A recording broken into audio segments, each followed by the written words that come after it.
Labą dieną. Kaip jums sekasi? Kiek turite šiuo metu užsieniečių mokinių ir kokio jie yra amžiaus grupės? Tai šiuo metu klasėje yra 15 mokinių ir man labai pasisekė, nes jie yra pakankamai dideli, 16-17 metų amžiaus. Kas padeda užsieniečių vaikams greičiau išmokti lietuvių kalbą? Tai pirmiausia padeda bendravimas, tarpusavyje stengiamės bendrauti lietuviškai, išmokti padeda paveikslėliai, padeda muzikinės užduotis, kada jie girdi kažką dainuojant ir bando atsakyti į klausimus. Piešinukai padeda be abejo, šiaip tai turbūt pats svarbiausias dalykas yra bendravimas tarpusavyje. Kai jau išmoksta bendrauti, tai mato.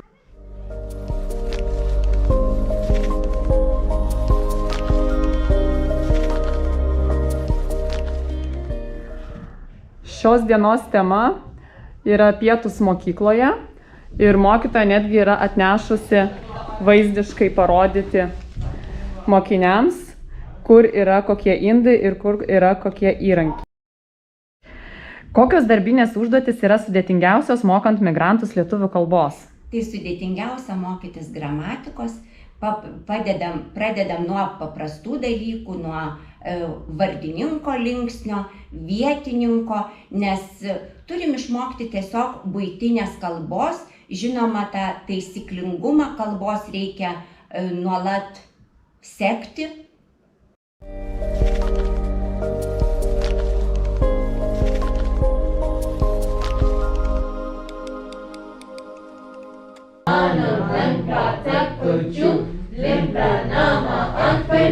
Šaunuoliai, labai gerai, labai gerai.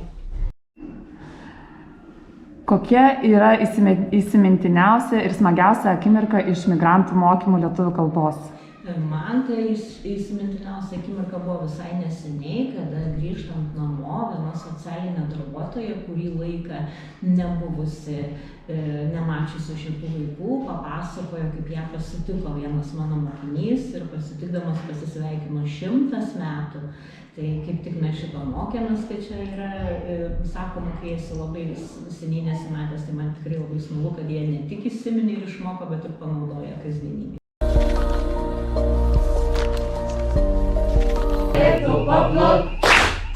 Jei patinka ši dainelė, pasiimk ją į kelią ir dainuodamas dainelę tu paplok.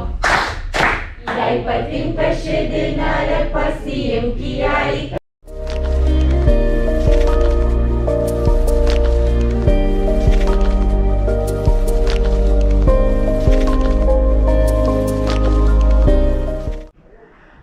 Kiekvienas migrantų mokinys turi štai po tokią dėžutę, kurioje yra sudėti jo asmeniniai daiktai skirti mokymuisi. Ir šitas dėžutės jie palieka savo klasėje.